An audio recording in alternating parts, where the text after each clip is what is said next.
sensor देख्न सक्नुहुन्छ यो धलमानदेखि धलमानदेखि अहमदाबादको मोटर बाटो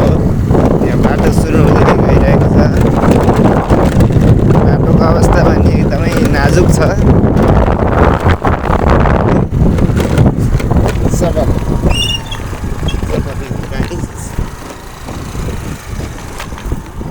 म चाहिँ अहिले अमलाबासतिर जाँदैछु जाँदा यो बोल्न चाहिँ लाज लागेन छोडे जस्तो भइसकेको छ आफ्नो अनुहार देखाउनु कस्तरी कस्तरीमा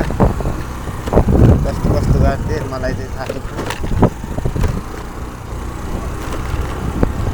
पछाडिको टायरमा हावा धेरै भएर बहुत झैँकिरहेको बाटो चाहिँ एकदम नाजुक नाजुक छ अहिलेको अवस्थामा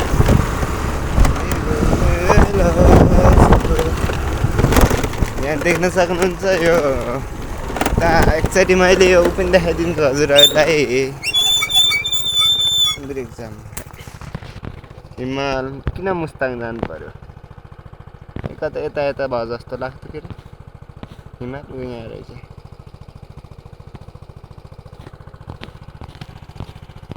स्कुटीमा आवाज पनि त्यस्तो बढी आइरहेको आज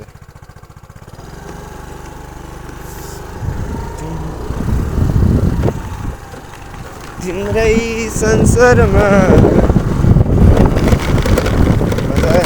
पुरै प्रो राइडर हुन लागिसकेको छु एउटै हातले पनि चलाइदिन्छु मैले तर स्कुटीमा आवाज के छ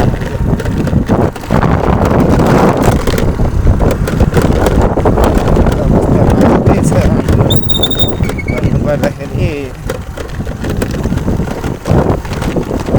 अहिले फिलहाललाई यति नै हामीले